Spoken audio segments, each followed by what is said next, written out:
Sarantuña, Carlos de Pando, tengo una pregunta para ti. por favor. ¿Eres más machista o más racista? Es muy buena pregunta. Pues verás, yo pensaba que racista furibunda, bueno, no furibunda, pero, en fin, era fácil para mí identificar el racismo, pero sobre todo porque también soy bastante feminazi. Entonces pensaba que más racista, pero siendo feminazi, hace uno mucha autoexploración de esta de, pues, ¿por qué vivo yo pasmada de que las mujeres conduzcan mejor, en mi experiencia? Si no tendría por qué ser raro, bueno, pues porque tengo interiorizado ahí la movida de a fregar, hombre, a la mujer al volante, peligro constante. Y entonces me ha costado un poco más identificarme el machismo. Lo que no quiere decir que no lo tenga en inmensas cantidades, al igual que el racismo. Ni michismi ni racismi. No sé, las dos cosas. Pero creo que un pelín menos no, las dos, claro. ¿Tú qué eres, más machista o más racista? Yo soy más racista porque trabajo contigo, no puedo ser machista, no me lo puedo permitir. Porque le puedo dar un puñetazo en la nariz. Estoy aprendiendo mucho. ¿Estás aprendiendo mucho? Sí, claro. Pues vamos a ver qué nos contestan a esto nuestros invitados de hoy. Pues tenemos a Javi Valera y a Elena Beltrán, que son guionistas de La Revuelta, de La Resistencia previamente. Han hecho un montón de programas. Javi también ha hecho ficción. Y vamos a hablar de lo que ha sido como el programa un poco revulsivo de la temporada de televisión en abierto, de su batalla de audiencias con El Hormiguero y de cómo se hace y cómo se escribe. Para empezar, vamos a preguntar si tiene guión y a partir de ahí hablamos. Sí, porque ha habido muchos comentarios al respecto. Pues esto ya se ha hecho con Javi Valera y Elena Beltrán.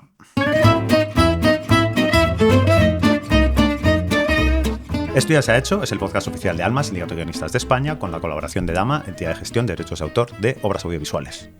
¿Cómo estás, Sarantuña? Muy bien, Carlos de Pando. Hoy tenemos a dos guionistas de programas, una vez más. Tenemos a Javi Valera y a Elena Beltrán, que vamos a hablar de La Revuelta. Boom. Que creo que no necesita presentación alguna, pero es el programa que antes era Resistencia y ahora está haciendo unas audiencias descomunales en televisión española. Hablaremos de esto, pero vamos a empezar por el principio. ¿Cuál es vuestra cordillera favorita? La de los Andes, Ajá. por el sencillo motivo de que es la única que me sé. Vale, Muy bien. perfecto. Motivo. Y creo que se come muy bien. Lo he visto en un par de películas. Si ves parados unas Hay llamas, unos asadores. es que se come bien. Sí. Correcto. Me gustan los Pirineos porque están cerca de Pamplona, ¿eso se vale? Se vale ¿puedo? perfectamente. Vale. Perfecto. Pues ya está. Ya está. ¿No? Ya está. Y ahora pues vamos a la pregunta real con la que empezamos siempre con nuestros invitados, que es ¿por qué os hicisteis guionistas? Vale, pues o sea, a mí me pasa una cosa con esto, que creo que porque hay dos fases. ¿Por qué me hice guionista? Creo que nunca dejé de serlo. Creo que ser guionista es como dibujar. O sea, todos los niños dibujan, lo que pasa que la mayoría deja de hacerlo. Y se convierten en agentes inmobiliarios o torneros o lo que hagan.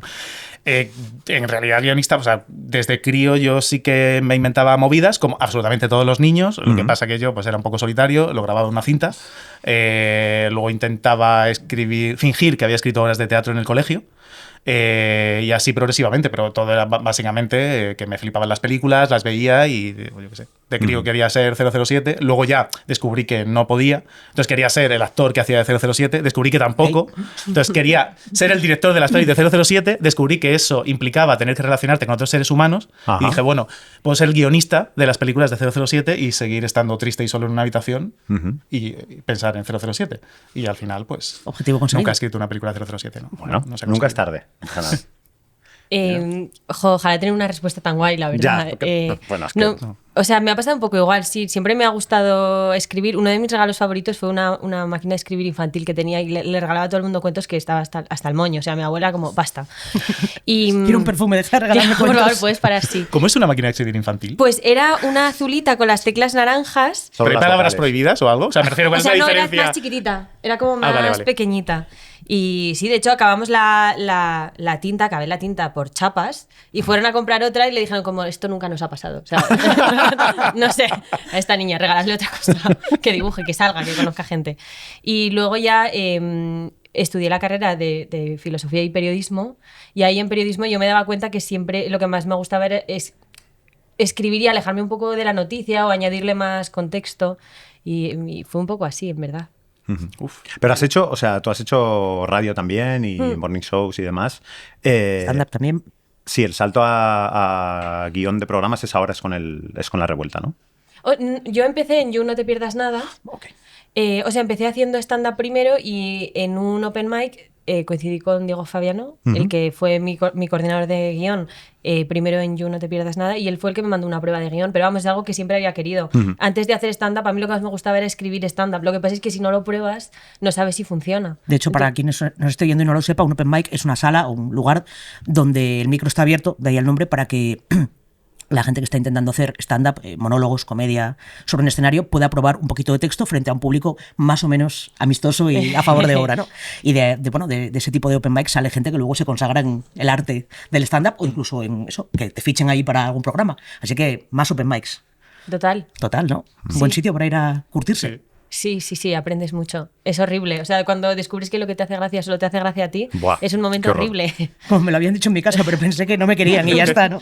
Sí. Es horrible, pero a la vez es muy guay. Cuando digo, porque yo hice el viaje inverso, yo estuve, o sea, yo no soy cómico, pero cuando llevaba 10 años de guionista, sí que quise probar porque llevaba 10 años escribiendo para otros y yo no sabía en realidad lo que me hacía gracia. Al final el oficio, por mucho que lo valoremos en alma y tal, que es algo muy relevante, pero a la vez es una condena, porque tienes tanto oficio que no sabes si sigues teniendo alma. No era un juego de palabras, no, lo juro. Pero lo digo porque a mí me pasó eso, que llevaba 10 años currando y haciendo chistes para otra gente y yo no sabía, digo, yo no sé si esto de verdad me hace gracia, si me estoy adaptando demasiado a otros persona, estilos, ¿no? Y tal. Y me subí al escenario justo para eso, para descubrir si, digo, a ver qué es lo que me hace gracia a mí, de verdad. O sea, a ver si yo escribo sin pensar en Eva H., el Gran Wyoming o lo que sea, a ver qué me sale. Sí, hay mucha gente que recomienda además hacer stand-up si eres guionista y hacer impro también. O sea, como que son dos ejercicios muy buenos para curtir, ¿no? Para probar el hierro ahí de la comedia. Y en realidad empezamos preguntándoos por la cordillera un poco por entrar a la broma de habitual, prácticamente todos los círculos, de que la Resistencia y ahora la Revuelta no tiene guión y son todo las chorradas del broncano. Así que lo preguntamos para acabar con esta duda de una vez por todas. ¿La Revuelta tiene guión? No, nos podemos ir, ¿eh? Fuera. A ver, para empezar, guionistas tiene. O sea, y sí, efectivamente tiene guión, lo que pasa que yo creo que es una forma de guión. Fíjate, creo que la Revuelta y la Resistencia antes ha conseguido darle la vuelta al guión para hacer lo mismo. O sea, el gato pardo de toda la vida. O sea, en realidad, yo intento ponerme siempre en la mente de la gente que vio nacer el formato, el late night, ¿no? El late night ortodoxo, los años 50, Estados Unidos. La gente veía eso y pensaba que Johnny Carson era una persona genuinamente graciosa y que se le estaban ocurriendo todas las cosas. Eso ya no pasa, ya no ocurre. Llevamos también, gracias a Alma, muchos años hablando de los guionistas, y la gente ya sabe que todo está escrito, que lo que dicen los cómicos no se lo están inventando en ese momento, lo están en ocasiones leyendo, en otras ocasiones lo han memorizado, pero que lo ha escrito otra gente. Creo que la Resistencia ha conseguido girar todo eso y convencernos a todos de que lo que estamos viendo está surgiendo de una manera espontánea. Totalmente. ¿Significa eso que no está escrito? ¿En los 50 estaba escrito? Pues ahora un poco por ahí. Igual. De formas diferentes, porque eso sí que ha tenido que cambiar, pero sí.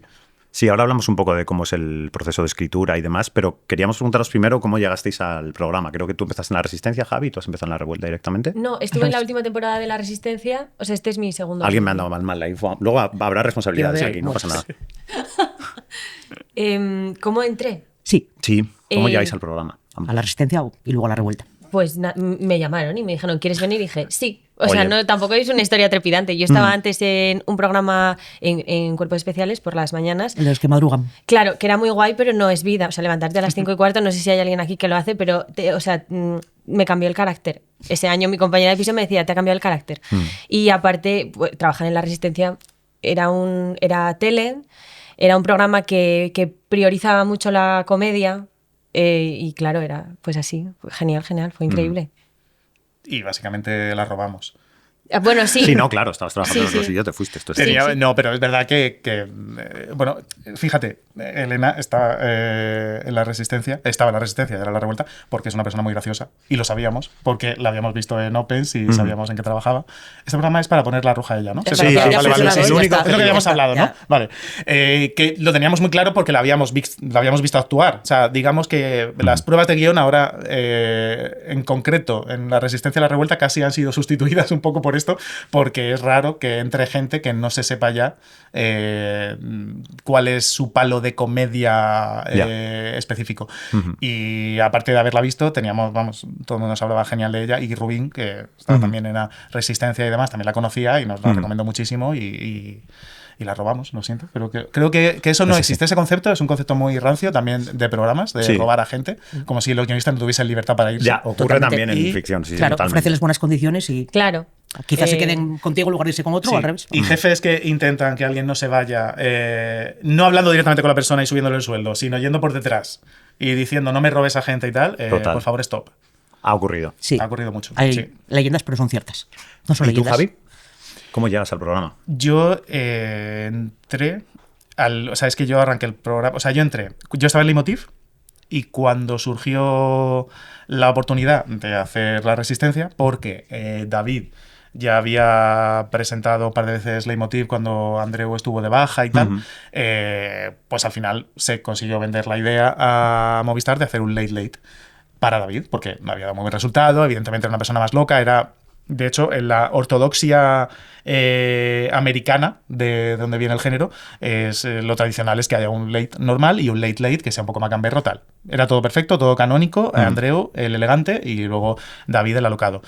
Para arrancar ese programa, lo que se hizo era algo innovador por aquella época y ahora bastante sistematizado, que era traer como guionistas a cómicos de stand-up. O sea, no había guionista. Me parece muy feo decir esto porque son guionistas, claro, pero lo que podríamos considerar guionista de carrera no había en ese programa.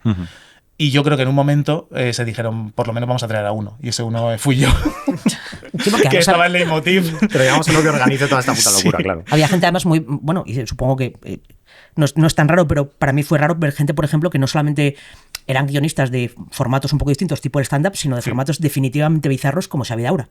¿No? Que viene de Vengamonjas, que es dificilísimo de escribir que es Vengamonjas para alguien que no lo haya visto o que tenga un poco de idea de qué va. O sea, que fue bastante arriesgada la apuesta. Eso es una cosa muy mágica que tiene La Resistencia, que llegó un poco más tarde, que de hecho ha supuesto algún quebradero de cabeza y levantar algunas cejas en el sindicato, entre otros, porque es una cosa muy rara, que es tener, bueno, luego pasamos a hablar de eso si queréis, tener jornadas de, por ejemplo, un cuarto de jornada. Y es a decir un cuarto de hora y te iba a decir ¿qué? Me estáis estufando. Sí, todos sabemos que hay gente que trabaja un cuarto de hora, pero no pasa nada, porque si ese cuarto de hora es genial, a mí me da absolutamente igual. Sí. No, con este caso, por ejemplo, pues hay gente que está muy ocupada porque está a 1000 cosas siendo graciosísima y en otra parte del Estado español que a nosotros nos venía muy bien porque tiene ideas geniales. Entonces, ¿por qué no contratarles solo para ideas geniales? Entonces, hay como una especie de plataforma de Comando Cataluña, que llamamos, que son pues, unos guionistas adrede que están allí, con los que tenemos una reunión de vez en cuando, y esa reunión es para dar ideas, porque hay gente que no se puede comprometer más allá de, pues eso, un par de horas semanales o algo así, de hacer una reunión, que es suficiente para aportar ya algo que es nuevo. Claro. Y luego a lo mejor no pueden desarrollarlo más, porque lógicamente no tienen el tiempo suficiente. Pero en un programa tan especial como La Resistencia a la Revuelta, creo que es bastante. Las ideas son el 80% de lo que es la ejecución de la idea, creo. Y La Resistencia empieza siendo, como has dicho, un late, y una cosa, vamos a decir, un poco residual. Quiero decir, no había la expectativa que luego tuvo el programa una repercusión brutal. Se convirtió un poco en imagen de marca, ¿no? De Movistar. Claro, ¿cómo vivís esa evolución en la sala de guión? O sea, que de pronto estáis, quizás, entiendo, haciendo algo con toda la libertad del mundo sin pensar realmente en las personas que os están viendo, y de pronto hay millones de visionados en redes de lo que estáis haciendo. ¿Eso cambia un poco la manera de hacerlo? O sea, ¿notáis que cuando os convertís en imagen de cadena hay un cambio de sistema? Me voy a poner filosófico. En la vida, por favor, hay la fuerza de la inercia, creo que es la fuerza más poderosa, y del mismo modo que hace que la sociedad siga siendo machista, racista y cosas terribles, también a veces tiene cosas buenas. Y es que yo creo que nosotros arrancamos siendo un podcast, básicamente, porque La Resistencia al principio tenía presupuesto de podcast, íbamos después de Buenafuente en un canal por cable, era la última mierda. Y cuando de repente pasamos a ser primero un late night ortodoxo a las 11 de la noche y, como decís, bandera de Movistar, creo que estamos tan acostumbrados, ya habíamos creado las conexiones sinápticas y los ríos de pensamiento en la dirección de somos un podcast que a nadie le importa, que cuando empezamos a ser relevantes seguía sin importarnos. Y creo que esa magia continúa siendo ahora, que hay como mucho éxito de audiencia y no creo que un día trajeron Manolitos, ¿no? Pero ya está. Y recuerdo uno de los días que vino alguien relativamente relevante a felicitarnos por el trabajo y nos pillaron a Elena Pozuelo y a mí jugando a un juego que era darnos un trozo pequeño de nuez para adivinar si era nuez normal o nuez pecana, que era un juego que jugamos durante 2 días. Y pensé, Dios mío, somos imbéciles. Claramente no sabemos, o sea, no, es como que no eres consciente porque como todo sigue pues en este caso el cambio en el que he vivido yo, que es el cambio de la resistencia a la revuelta, que es más audiencia, más repercusión, como yo sigo sentándome en el mismo sitio con mi mismo fondo de pantalla, la verdad es que tampoco sí, justo, es lo que dice Javi, te da la falsa sensación de que no importa. ¿No ha habido ningún cambio, digamos, más a nivel logístico? En plan, pues una vez que la cosa empieza a ir un poco mejor, pues más facilidad para encontrar invitados o más tiempo para preparar las secciones o las entrevistas o lo que sea, o funcionó exactamente igual. Igual es al revés. Cada vez peor, ¿eh? Es que Porque lo de los invitados, en realidad, nosotros no. De las pocas cosas que creo que es 100% verdad en el programa, es el rollo de no saber los invitados hasta el último día. Sí. Claro, y esto obliga a escribir en el último momento. Efectivamente, claro. escribir en el último momento, a pensar pollos en el último momento. A las 4 de la tarde se nos ha confirmado alguno. Sí, siendo el programa grabado a las 5. Ya, Sí. Es donde tienes el cuarto de hora este que decías, ¿no? El cuarto de hora de jornada de volverte loco. Sí. Pero ¿recordáis algún momento en el que dijerais, lo estamos petando? O sea, algún momento concreto, algún invitado concreto, algún programa que dijerais, esto ha tenido mucha más repercusión de la que nosotros imaginábamos. O sea, si habéis notado en algún momento ese cambio. De repercusión. A ver, nosotros también tenemos una parte muy importante del programa, que es Alex Pinacho, que es quien lleva las redes, que ha hecho casi desde el principio que tenga una relevancia, que creo que ahora sí es una relevancia, y al principio era la falsa relevancia de las redes. Quiero decir que no, Twitter no es la vida, burbuja, pero parece que sí, y efectivamente se hablaba mucho del programa desde el principio. Y yo no soy capaz de recordar ningún momento concreto, pero sí que es verdad, o sea, que yo desde bastante pronto, pues por la mañana cuando voy a currar en el metro, la cosa que más me gusta es leer lo que están leyendo otros. Y la mayoría de la gente pues está viendo vídeos de la resistencia, ahora de la revuelta. Ok. Sí. Y me da rabia porque no me engancho, porque eso ya lo he visto. Ya, prefiero que estén viendo una serie turca que digo, vale, esto sí, esto me mola. Sí. Y el salto de la resistencia a la revuelta, de pronto a alguien se le ocurre Moncloa. Ficharos y, o sea, ¿cuándo os llega a vosotros la noticia? ¿Cómo ha sido vuestro verano? Pues en te llamó a realidad? ti, Pedro, ¿no? Pedro Sí, Sánchez, sí. Vino a mi casa como en una factory buscándome piso por piso y estaba ya ahí. No, claro. Fue... ¿Quieres responder tú, Javi? Yo no quiero enmarronarme y estoy dejando que hagas tú todo. Es que ¿Has entramos visto? en la revuelta y todo es un poco más incómodo. No, el gobierno, esto ha comprado los 14 kilos, todo. Claro, bueno, o sea, no, quiero decir, ojalá fuese tan fácil vivir de una paguita del Estado, la verdad. No habré hecho yo cosas de izquierdas como para que me... Trabajo en el intermedio, me merezco más, yo creo, una paguita del Estado que por trabajar en un programa con un pavo que toca el bombo, ¿sabes? No, pues el programa fue... Nos dijeron, bueno, sé que al final de Movistar pues se empezó a negociar, de hecho, con otras teles. Bueno, ni siquiera se empezó a negociar. O sea, es verdad que la resistencia, yo a esos niveles ya se me escapan, claro.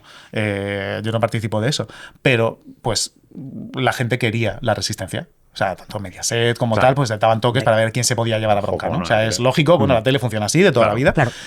Y uno de estos fue Televisión Española y yo recuerdo la primera vez que a mí me comentaron, oye, esto puede que pase. Nos están tocando para hacer esto. ¿A ti qué te parecería? Y claro, es verdad que nos juntamos mucha gente afín en cuanto a... Fíjate, iba a decir ideológicamente, pero no ideológicamente de forma política, sino a la idea que tenemos de la tele pública. Y es como, joder, pues me parece muy guay. O sea, por mucho que me parezca genial trabajar en cualquier otro canal, pero de repente trabajar en Televisión Española y que algo así pueda funcionar en la tele pública, creyendo yo en la tele pública, digo, pues me parecería guay. Lo estoy diciendo, parece que yo tengo como voz y voto, ¿no? Como si yo... Bueno, pillara- es muy importante, Javi. yo dije que sí, entonces ya dijo, venga, vale, En cuanto vamos, tú dijiste vamos que sí, ya adelante. Broncano y los demás dijeron, Claro, pues eso sí, es, Javi dice que sí. Pues No, es un buen criterio. O sea, Sí. lo que diga Javi me parece Totalmente. perfecto. Gracias. Solo para combinar colores. Pero en ese momento sí que es verdad que cuando empezamos a comentarlo entre nosotros a todos nos cuadraba primero pánico. O sea, por supuesto, Claro. madre mía, eso en ningún momento ha desaparecido, Claro. de pánico de que bueno, vamos a ir a la tele pública, madre mía, los marrones que nos vamos a meter, tal. Y por otro lado, decir, ojalá, o sea, quiero decir, el miedo es normal cuando te enfrentas a algo desconocido y algo que puede suponer unos problemas, pero la idea base era, el miedo es a que cause problemas algo que nos gustaría que fuese así, porque es que ojalá pudiese estar un programa así en la tele pública. Y al final ganó eso. O sea, como siempre, la resistencia a la revuelta creo que gana la opción más absurda.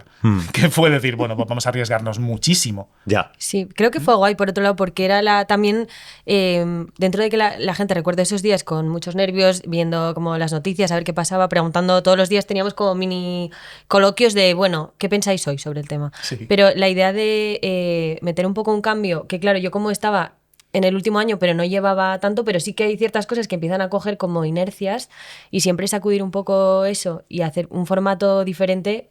Apetecía, no diferente en esencia, porque en verdad el programa es un poco parecido, pero un gran cambio como que es empezar de otra forma, ¿no? No, claro, eso totalmente, es verdad. Que desde el punto de vista puramente guionistil, fue un estímulo, porque desde el punto de vista creativo, cualquier cambio es un estímulo. O sea, no te estás adocenando en algo que ya sabes y chistes que has hecho 1000 veces y de repente un cambio, un input nuevo, que es un Access Prime Time, que en realidad es un prime time, una cadena pública, ser parte del Estado, de todos los chistes que nos ha dado eso, o sea, en realidad es un granero nuevo en el que coger chistes. Teníais un poco también la presión de mantener un poco una línea, digamos, un mínimo continuista para que la gente identificara la revuelta como, bueno, pues, un hijo, digamos, de la resistencia, pero a la vez darle una vueltita también para que no fuera exactamente el mismo programa, porque yo, vamos, que seguía los dos, que sigo los dos, creo que sin separarse tanto no es lo mismo. O sea, yo creo que sí que hay alguna diferencia, aunque me costaría precisar cuál, entre uno y otro. No sé si quizá que la revuelta es un poco más autoconsciente. Lo que decía antes de que antes teníamos espíritu de podcast, que nos ven 4 gatos y seguimos haciéndolo como si nos vieran 4 gatos, sabiendo de sobra que nos ven 4 gatos.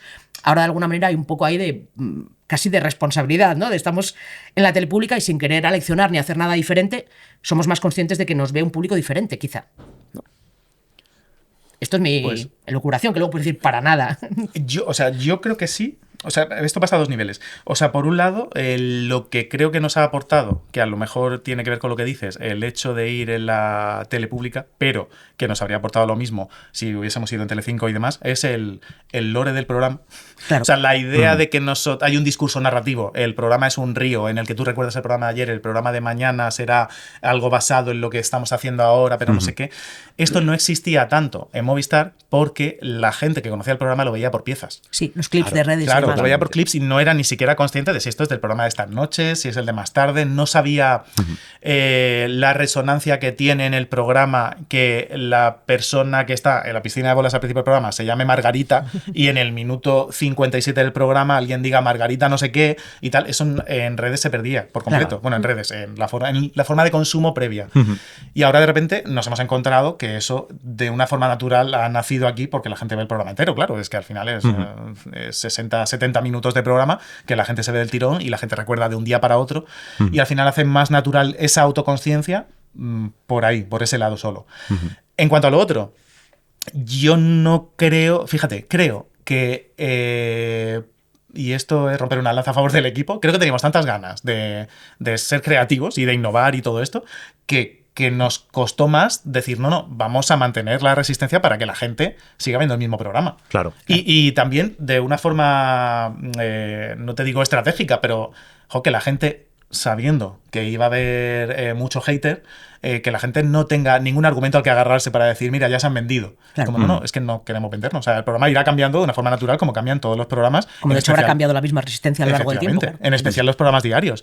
Pero no había voluntad por eso. De hecho, la voluntad era la contraria, como vamos a aguantar lo que podamos de la resistencia para que al menos las primeras semanas la gente diga, vale, es lo mismo, no han cambiado nada y luego ya si cambia algo será porque cambia, porque las cosas cambian y ojalá cambien porque si no, tremendo coñazo. Claro. Y anticreativo. De hecho, la manera de publicitar la cosa fue que se compraba la resistencia. No se compraba al equipo para hacer un nuevo programa de Televisión Española. Televisión Española compra la resistencia directamente, así se vendió. Entonces entiendo que había una expectativa de cierta continuidad para la gente y que entiendo que a vosotros os da seguridad, ¿no? O sea, quiero decir, como ya sabéis que el formato está aprobado, decís, hostia, vamos a mantener Vamos esto a jugar también, en este campo, ¿no? Que es donde ya que jugamos. nos lo sabemos. Es que nunca se planteó hacer algo que no supiésemos hacer. De hecho, la seguridad que... O sea, la seguridad nunca fue esto va a gustar muchísimo a toda España. La seguridad fue esto es lo mejor que sabemos hacer, vamos a hacerlo, y si gusta a toda España es cojonudo. Claro. Y ha dado la casualidad de que más o menos estaba gustando y eso está muy bien, pero creo que nunca...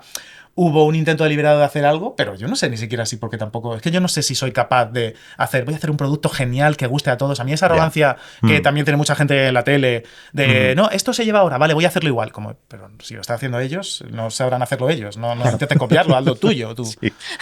Pues yo creo que estamos haciendo en televisión, además, estos son famosas últimas palabras. Lo de vamos a hacer una cosa genial. Es como tranquilos, ese león acaba de comer. Pues nada, famosas últimas palabras, ¿no? Pero sí que es verdad que es lo que se decía en los primeros días y los últimos de la Resistencia es vamos a seguir haciendo lo que sabemos hacer. Que obviamente había algún cambio sustancial, como por ejemplo fue el hecho de tener un horario fijo y que el primer tramo fuera con horario de protección infantil. O sea, sí que había cambios sustanciales que hay que repensar el formato, de cómo iniciamos, pero haciendo lo que hacíamos antes. No tenemos que darle un cambio radical y pensar desde cero, pensar un formato. Entonces, sí que daba cierta seguridad pensar que es como, vale, lo que quieren es lo que estamos haciendo. Dándole una pequeña vuelta, buscando pues algunas cosas específicas diferentes, a cambiar algún orden, pero pequeño. De hecho, yo recuerdo que cuando se anunció esto, fue un temazo en el mundillo guión que era mucho la comidilla de... Había gente que decía, esto es una idea horrible, esto jamás, lo que hacen ellos jamás podrá funcionar en tele pública, cómo van a ponerse a hacer chistes de drogas ahora, pero además a esta hora, tal. O sea, sí había una cosa de que parecía un salto al vacío súper heavy, por un lado, por parte de la cadena. Yo recuerdo que cuando me lo dijeron, que lo único que pregunté fue ¿a qué hora?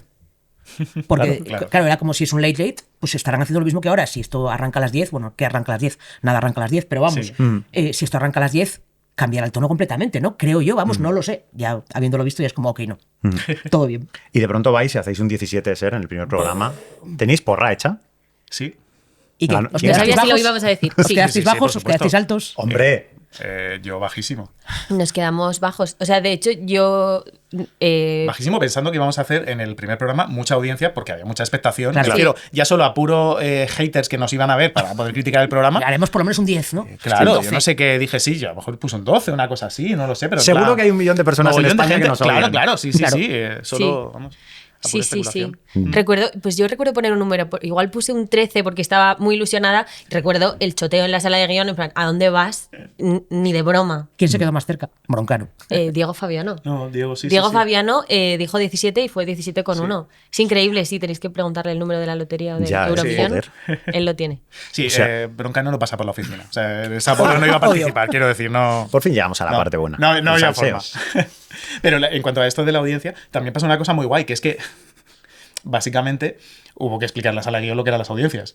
Porque, claro, que es que es gente que a mí esa magia me parece increíble y por eso insisto en que esta inercia de no mirar audiencias todavía nos perdura, porque es que somos... O sea, yo sí que venía de otra época anterior, soy perro viejo, pero en la sala de guión hay muchos cómicos que no se habían enfrentado a eso. Es como las audiencias, yo qué sé. O sea, ¿quién ve la tele? Ahora mismo en muchos equipos de guión nadie ve la tele. Es como pues, que la gente no ve la tele. De hecho, es más shock cuando no te renuevan, porque es como, ni me he enterado, íbamos mal, ¿qué ha pasado? ¿No? Claro. Mientras que con las audiencias ibas viendo tu lento de caer semana a semana y como, nos vamos a dar una hostia. Sí. Pues esa cosa dura de volver a mirar las audiencias por la mañana, no sé. Yo lo hago como por vicio, pero creo que nadie más lo hace, ¿no? Yo lo miro en el metro volviendo, siempre lo cacharreo, pero hay días que no, y cuando llego a la sala y alguien dice, pues ayer hicimos tanto, digo, ostras, o sea, qué bien, o sea, está yendo bien, porque hay días que me olvido de mirarlo. Claro. Eso es que es una señal de que va bien y de que cuidan que no sea nuestra prioridad en la sala de guión, estar mirando, o es importante que hagamos tanto. Entonces, eso sí vamos a preguntar, si con el éxito del programa ha venido algún tipo de cambio también. O sea, con que ahora haya 2 millones de espectadores o más viendo esto cada día, ¿hay algún tipo de cambio en la rutina? Van a decir que no, me juego los hijos. No.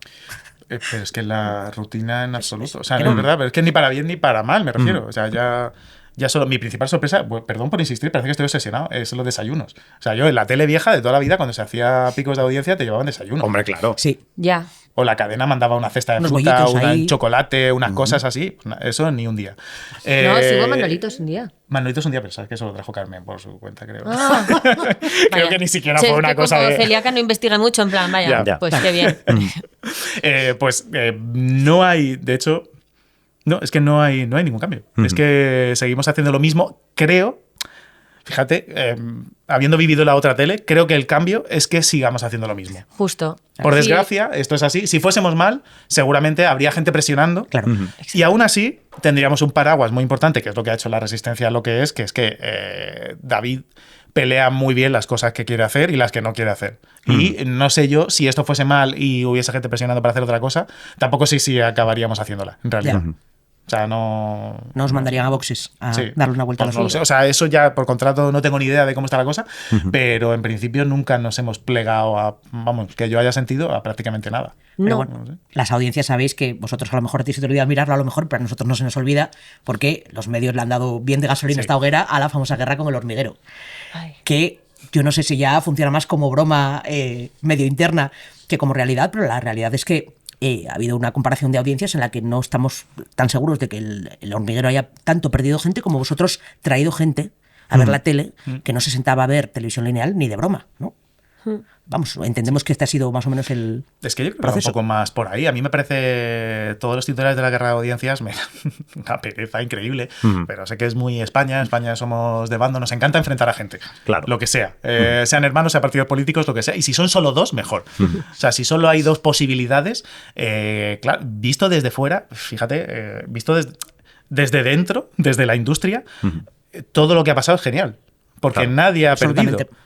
Pero es que aunque hubiese perdido, fíjate, o sea, aunque hubiese perdido espectadores, el hormiguero que sigue siendo el líder de la tele privada, sería el primero que se lleva a los anunciantes, que a priori es el motivo por el cual esto es Hay un teles negocio, ¿no? privadas. Porque Televisión Española ni siquiera tiene anunciantes. O sea, que aunque hiciésemos una locura de gente que le hubiésemos quitado, pero es que ni siquiera ha pasado eso y creo que de verdad hay gente que ha decidido empezar a ver la tele. Y pues yo qué sé, pues a lo mejor hemos tenido la suerte de que hemos conseguido que la gente deje de leer en casa y encienda la televisión. ¿Vamos a conseguir un país mejor? No lo sé, pero bueno, está pasando. Hay Vamos a gente- conseguir que suelte el libro toda esa gente que dice yo no veo la tele, Sí. yo La cojo gente libro. estaba reciclando y ha tirado Efectivamente. todo al mismo Hay contenedor para contenedor venir a porque vernos. empezaba la Exacto. revuelta. Claro. Corre, que estoy oyendo el bombo ya desde el contenedor.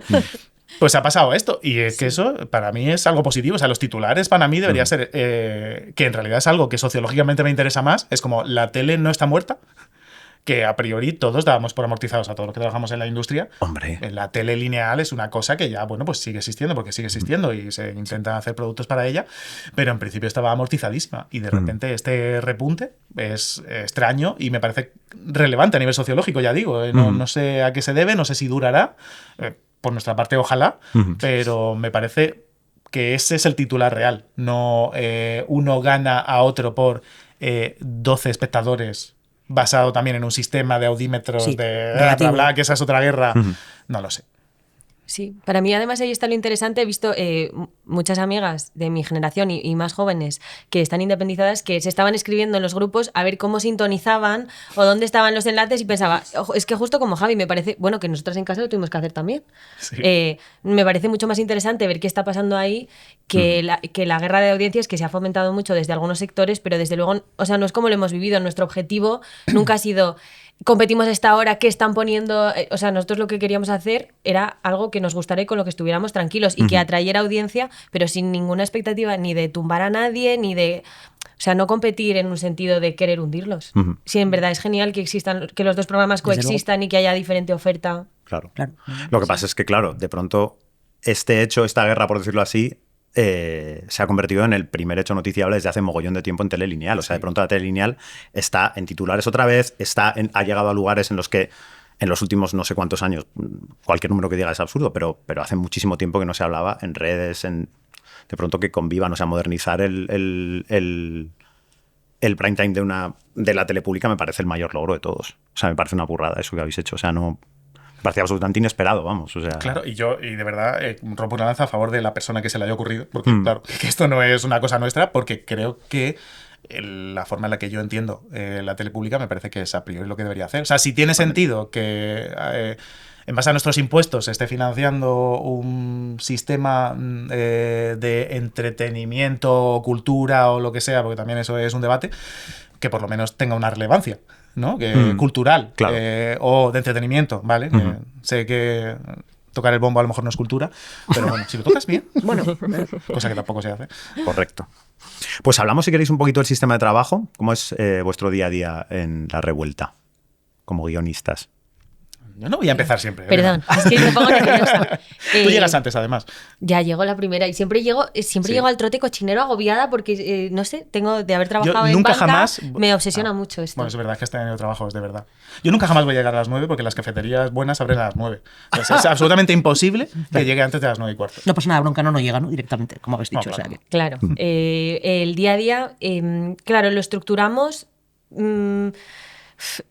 El martes es habitualmente cuando tenemos la reunión de secciones y de ideas, que es un poco lo que estructura el resto de la semana. Ahí proponemos, primero hacemos como nosotros, el equipo de guión, una pre-reunión de ideas, y al día siguiente es cuando lo hablamos con Ponce, con Ricardo, bueno, depende un poco quién puede estar en esa reunión, y luego vamos avanzando en las secciones. Lo habitual y lo común es que Diego Fabiano, que es el coordinador de guión, reparta, y tú como guionista estés muy centrado solo en escribir, en pensar y no en temas de gestión a tal hora y tal entrega. Es como él, o sea, es como si fuéramos chiquillos que nos va poniendo cuartillas de ahora te toca dibujar barquitos y tú, perfecto, ¿cuánto tiempo? No te preocupes por eso. Entonces vivimos mucho según su estructura. En principio hay una estructura fija, entiendo, que luego se puede modificar según si tenéis 2 entrevistas, una, Sí. se alarga una sección o... Fíjate, hay menos estructura de programa diario de la que suele haber en los programas diarios, porque también es un programa que no tiene actualidad, entonces se trabaja en base a los volúmenes de trabajo que son muy variables, porque si un día hay 3 entrevistas, el sistema de trabajo es diferente. Me refiero, no hay tanto una sección que escribir, o si se prepara, que de hecho parte de, no sé si del éxito, parte de la gracia de la Resistencia es que es muy asimétrica en cuanto a que un día hay una sección que es un señor sentado en un sofá y otro día la sección es que hay un tanque en la calle o que hay un croma súper mega sofisticado o que hacemos una especie de cortometraje de 20 y pico minutos con 5 días de rodaje previos. Me refiero que ese caos hace que el trabajo sea variable. Y este sistema bueno, Diego es el coordinador, Elena también ha sido coordinadora y lo volverá a ser. Diego está de baja paternal y eso, o sea que ella también tiene experiencia en esto, pero creo que es un sistema garante de una cosa que no queremos que se pierda en La Resistencia y que en otros programas sí se pierde, que es la creatividad pura de la gente, y la frescura y la gracia. O sea, si contratamos a guionistas porque es gente muy graciosa, queremos que lo que haga es ser graciosa, no que se tenga que preocupar por otras movidas. Es como, oye, mira, esta idea que puede ser tuya, o puede ser de otro compañero, lo que pasa es que otro compañero está con otra cosa, lo que sea. ¿Te importa empezar a chistear, no sé qué, o hacer una estructura de tal? Qué guay. Y que se dedique a eso porque es en realidad lo que se tendría que dedicar, porque es lo que queremos, sacar, drenar la creatividad de la gente en nuestro beneficio propio. Y si están planteándose otro tipo de cosas más tipo voy tarde o esto tengo que... No sé, he trabajado en muchos programas en los que te preocupa más la hora que es que la gracia que tiene el chiste y no sé si eso va a algún sitio. Es que decir, no lo hace mejor, no hace mejor el chiste, estar preocupándote por la hora que es. No, y además, en este caso Diego siempre escucha o estás haciendo una sección y te dice, ¿qué tal la ves? ¿Te dejo un rato más? ¿Necesitas otra? O sea, parece que tiene, o sea, te crea la falsa ilusión de que tienes todo el tiempo del mundo, de que no hay prisa. Bueno, hay momentos que sí, de repente pues falta una hora, nos confirman ahora el entrevistado, todo el mundo, como si tuviéramos una pistola en la cabeza, hay que ir con prisa, pero sí que intenta esa falsa sensación de, bueno, esto con calma. Y es verdad que sí que se hace con cierto tiempo para poder hacer tú una primera versión. A veces, después de que lo lea él, tú haces una segunda versión. Otras veces se lo pasa a un compañero, se rechistea entre varios. Hay mucha sensación de trabajo colectivo, ¿no? Total. Muy colectivo. Eso es. Total. Yo creo que la diferencia también principal es que no, para bien y para mal, es que no hay tanta autoría. O sea, no puede ser que la idea sea tuya, y eso de hecho siempre se suele recordar, porque las ideas son, lo que decía antes, una parte muy elemental, es un programa muy de ideas chorras o absurdas o que, bueno, un poco anormales. En cuanto a la estructura clásica, claro, me refiero, no tenemos la sección de vamos a los cachivaches más divertidos que he comprado. No hay secciones fijas. No tenéis monólogo, por ejemplo. No hay nada fijo. Sí, es todo un tiro en el pie. Continuamente es como, ¡buah, esto ha sido graciosísimo! No vamos a repetirlo Nunca jamás, efectivamente. Podría dar Esa es para la filosofía 3 del secciones. programa. Bueno, da para olvídate, media. nunca jamás hablaremos de ello. Sacadlo fuera al cobertizo y pegadle un tiro, ¿no? Sí. Aquí se queda. Y aún así, las ideas tienen autoría, pero por la pre-reunión yo tengo una idea a la que le falta... O sea, creer que una idea es mía es mentira, porque estoy trabajando y o sea, la propongo y Elena Pozuelo se le ocurre una vuelta, Yunes Chaif dice, pues la podemos mezclar con esta mía, Diego le añade otra, o sea, sí es muy colaborativo todo.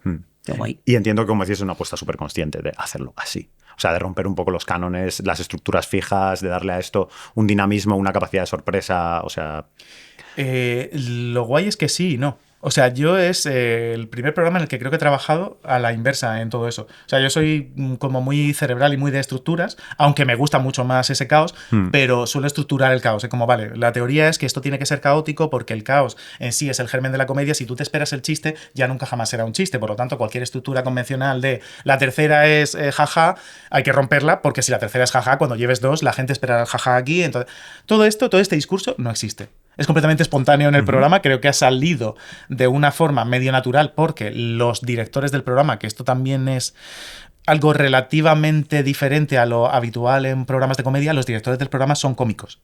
Y son los presentadores y son los que están encima del escenario. Claro. Ellos toman ese tipo de decisiones basados únicamente en si hace gracia o no.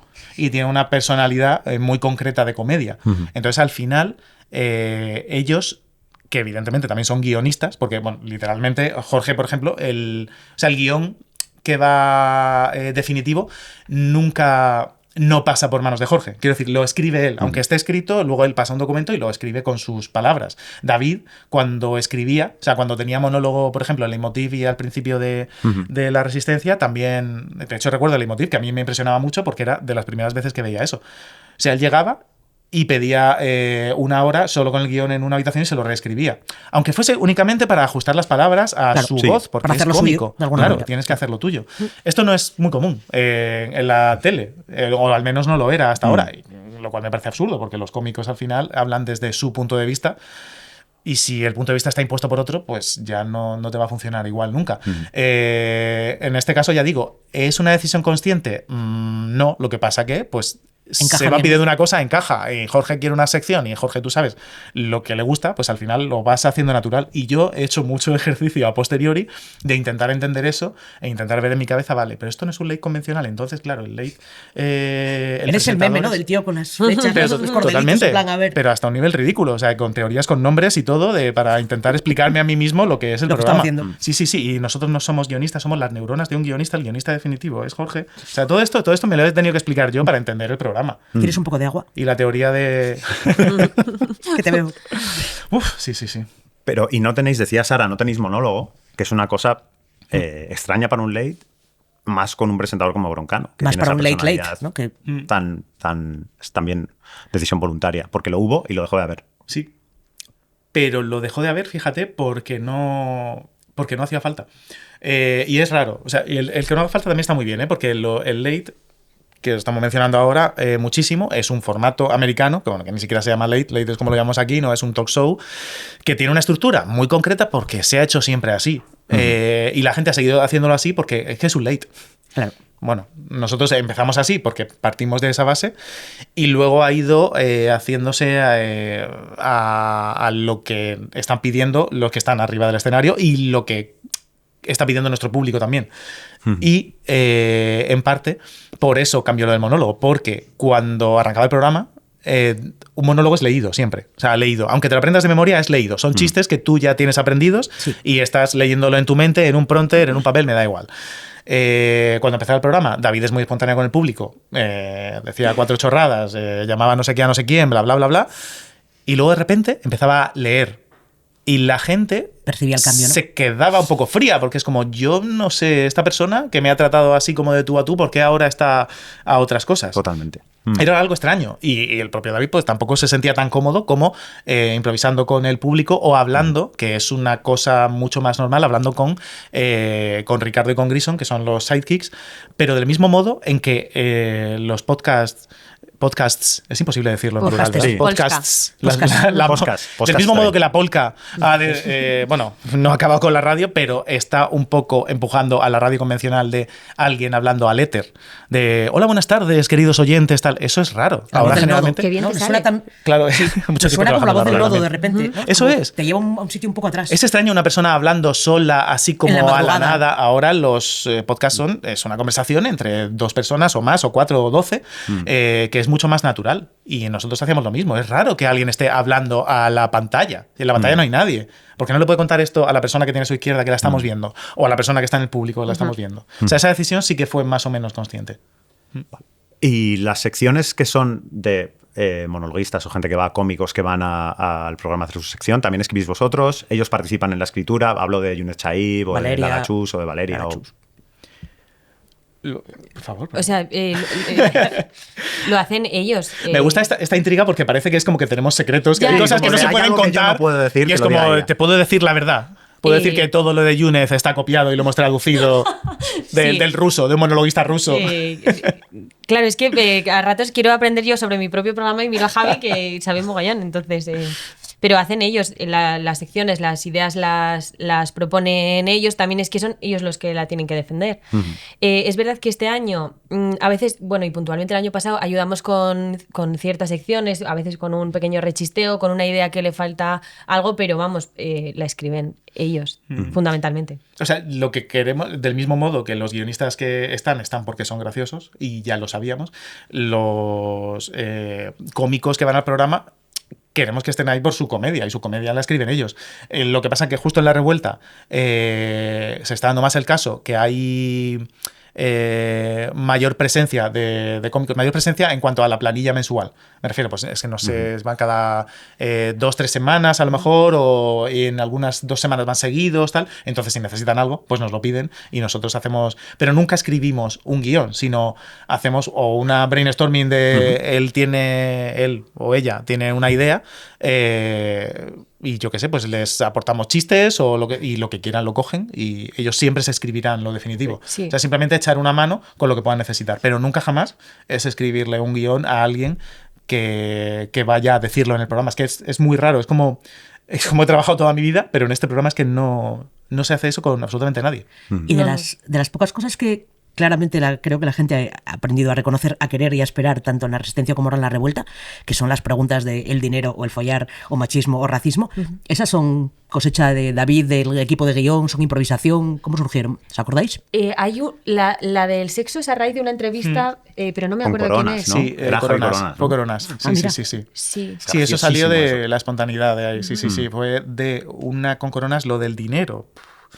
Con Resines, quizá. Igual sí se hizo, puede ser. Pero Resines fue uno casi de los primeros. No me acuerdo, el dinero sí que fue hace Es que mogollón claro, de además años. es como, yo lo veía entonces como espectadora, entonces no lo recuerdo. O sea, puede ser, fíjate, ese tipo de salidas de tono, muchas veces están en la entrevista. Elena Pozuelo, que escribe en las entrevistas, tiene un Lista catálogo de de preguntas completamente gratuitas, increíble, en cada una de las entrevistas.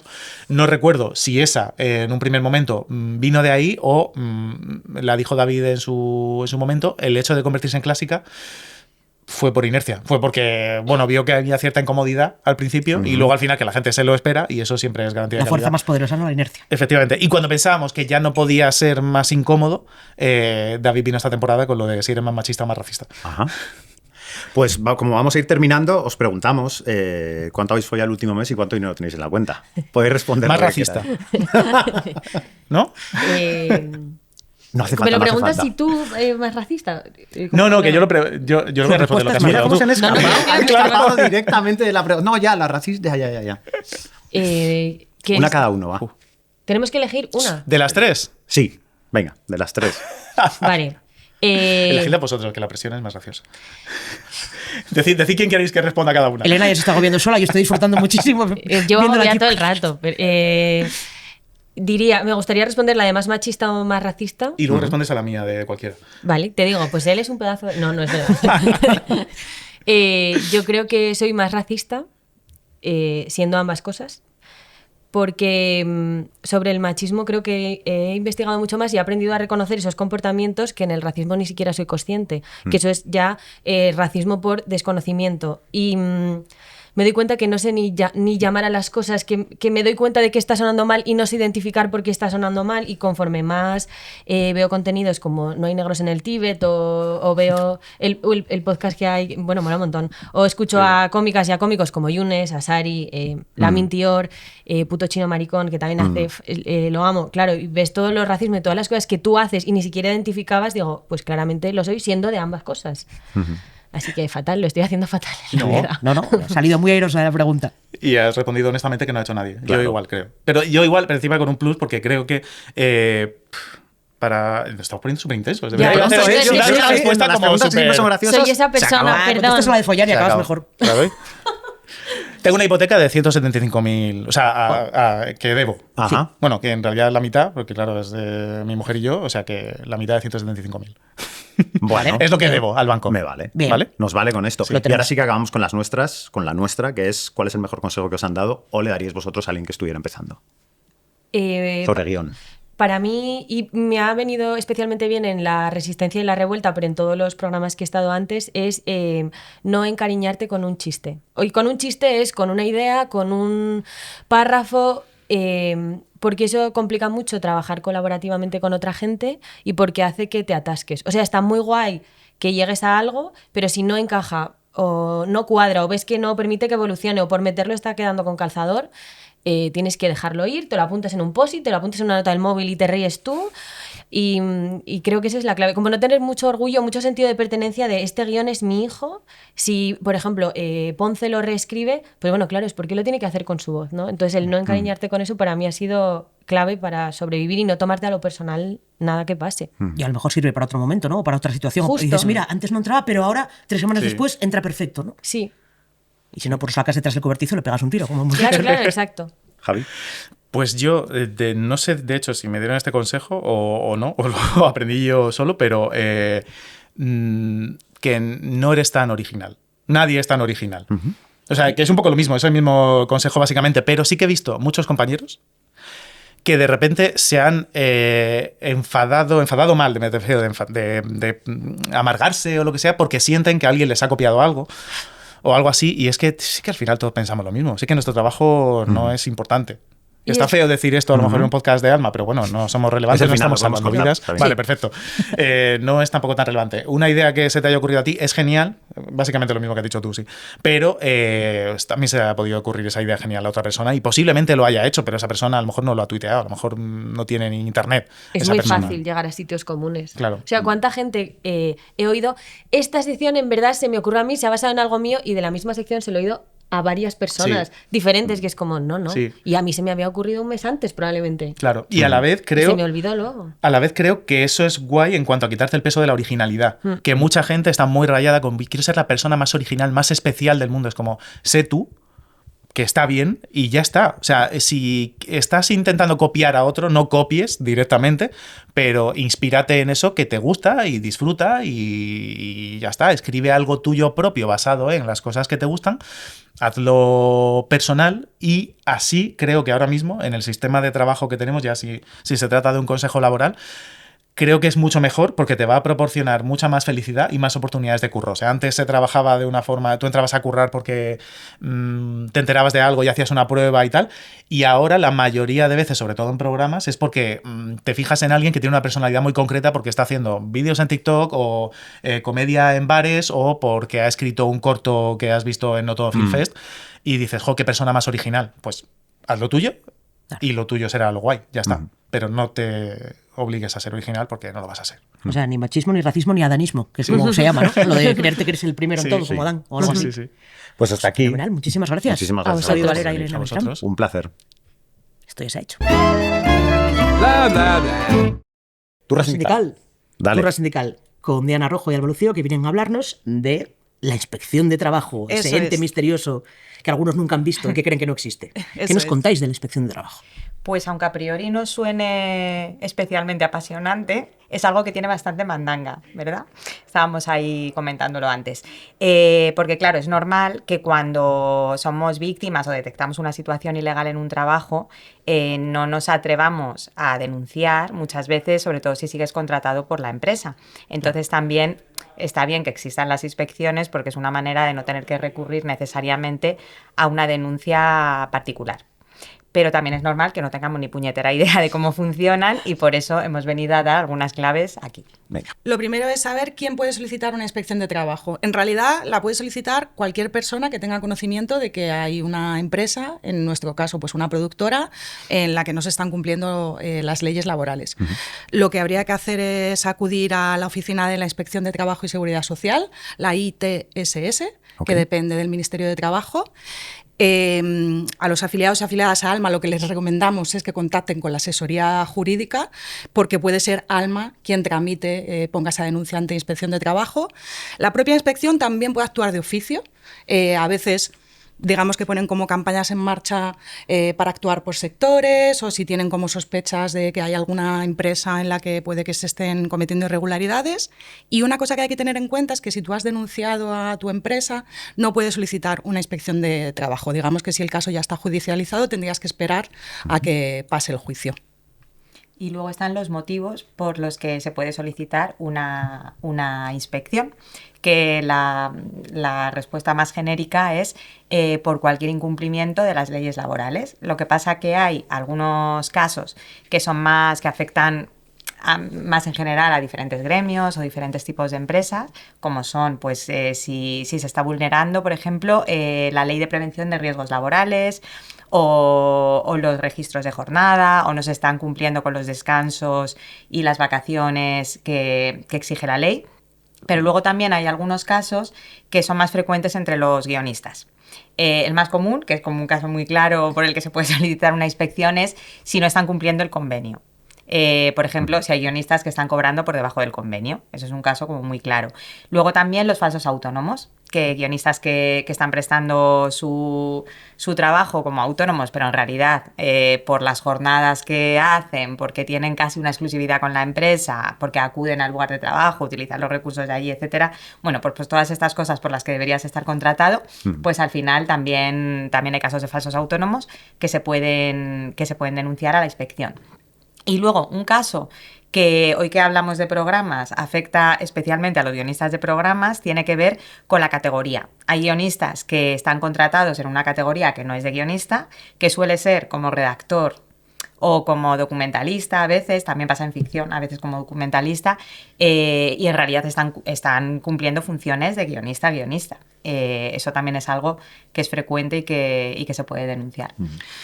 Lo ideal a la hora de poner una denuncia ante Inspección de Trabajo es aportar pruebas, es aportar toda la información y toda la documentación de la que tú dispongas. También lo ideal es que la persona denunciante esté implicada de alguna manera en la producción, en la productora o en el hecho que se denuncia. Y que si hay varias personas a las que les afecta este hecho, por ejemplo, pongamos en el caso de falsos autónomos, todo un equipo de guionistas que son falsos autónomos. No es obligatorio, pero siempre sería más aconsejable que denunciaran todos los guionistas en bloque ante Inspección de Trabajo. ¿Por qué? Porque cuando tú denuncias a la Inspección de Trabajo, la inspección no se sucede inmediatamente, sino que el inspector o la inspectora que coge ese caso revisa un poco toda la documentación, puede hablar contigo y tiene que ver si actúa o no actúa en función también de la credibilidad que tú le des. Tiene que ver si realmente puede haber un incumplimiento, si la denuncia fuese como endeble, no aportas suficiente documentación, no tienes credibilidad, solo has denunciado tú de un montón de trabajadores, pues a lo mejor el inspector o la inspectora no se termina de fiar, porque también hay que entender que también pueden darse casos de denuncias pues infundadas o posibles casos de venganza ante la empresa o algo así. Por eso también insistimos con lo de ir de la mano de Alma, porque si tú como afiliado o afiliada vas, te sientas con la asesoría jurídica, ves realmente motivos para solicitar esta inspección de trabajo y es Alma quien inicia estos trámites y se comunica con Inspección de Trabajo, tú no te tendrías que comunicar con ellos, pues ya eso le da una credibilidad al inspector o a la inspectora que seguramente ya va a actuar y además lo va a hacer con garantías, ¿no? Con una mayor solidez. Y luego, ¿cómo es la inspección en sí desde que se pone la denuncia? Pues en cuanto a plazos, normalmente suele haber un tiempo aproximado de unos 9 meses en los que se suele resolver la situación, a no ser que sea un caso extremadamente complejo. Y luego, en cuanto al cómo en sí, pues siempre nos gusta imaginarnos una cosa muy peliculera. Como somos guionistas, nos imaginamos ahí al inspector llegando, a la inspectora personándose allí en plan de con armas, incluso denos todos los papeles y las cosas, ¿no? Pero la realidad es que es verdad que hay inspecciones que son así, que son presenciales, que se presentan allí, y hay otras que pueden ser simplemente un requerimiento de documentación o una comparecencia, porque precisamente eso es un poco lo que suelen pedir o de lo que se suelen nutrir para la investigación, que a veces pues son nóminas, piden nóminas, pueden pedir contratos, certificados médicos, dependiendo del caso. y también entrevistando a los propios trabajadores. Y en ese sentido es importante saber que siempre se preserva la confidencialidad del denunciante, y tanto es así que muchas veces los inspectores, las inspectoras piden a veces documentación mucho más genérica, que tiene que ver con más cosas de aquellas que están estrictamente revisando. Todo para que no se note. Están ahí como, como disimulando. Muchas cosas diferentes. Todo el rato. Para que no apunte claramente en dirección a la persona que están habla. ahí. Sí, sí. Entonces, bueno, eso es importante y también, por supuesto, no se pueden encontrar con una obstrucción en su trabajo. O sea, si requieren documentación a la empresa o hablar con la gente, la empresa tiene que facilitarles esto y si no puede ser sancionada, que bueno, pues en ese sentido el inspector, no pueden llegar los inspectores a decir que tienen una serie muy interesante porque no pueden tener obstáculos. O sea, es como no, son personajes sin conflicto, tienen que ir allí, hacer bien su trabajo, nadie les puede poner pegas y este es el curro del inspector. Y una vez que ya se ha hecho la inspección de trabajo, ¿qué pasa? Pues si no han encontrado nada, pues no pasa nada. Y tampoco tendría consecuencias negativas para el trabajador o trabajadoras denunciantes, sin más. Todo esto, insistimos, es confidencial, pero incluso si de alguna manera tuvieran sospechas de que has sido tú o de alguna manera te hubieras descubierto o algo así ante la empresa, no podrían tomar represalias contra ti, no te podrían despedir, sería considerado un despido nulo. Puede pasar que el inspector o la inspectora sí que haya encontrado cosas, aquellos hechos que tú has denunciado y que efectivamente ve, y a lo mejor incluso otras cosas que se puede encontrar. Entonces, en ese caso, lo habitual es que haga un requerimiento a la productora para que se ponga al día y ponga en orden y regularice todas aquellas cosas que no están en orden o que son ilegales. Y le dé un plazo de tiempo para hacerlo. Pasado ese plazo de tiempo, vuelve a ver si esto realmente se ha cumplido y si no se ha cumplido, entonces a partir de ahí empezaría a sancionar. Y si la productora, digamos que sigue reincidiendo, o sea, sigue pasando el tiempo y sigue sin regularizar, esas sanciones irían subiendo, cada vez serían más altas. Hay algunos casos, pero solo casos muy graves, que tienen que ver normalmente con seguridad de los trabajadores, que esto yo creo que tiene más que ver, por ejemplo, con el equipo de rodaje. Si Inspección de Trabajo detecta en la inspección que hay un riesgo para la salud de los trabajadores, podría llegar a paralizar el rodaje, la producción, pero solo en esos casos más graves. Entonces, pues como vemos, el sentido de la inspección no es castigar a la empresa, sino que la empresa, la productora en este caso, empieza a hacer las cosas bien, básicamente.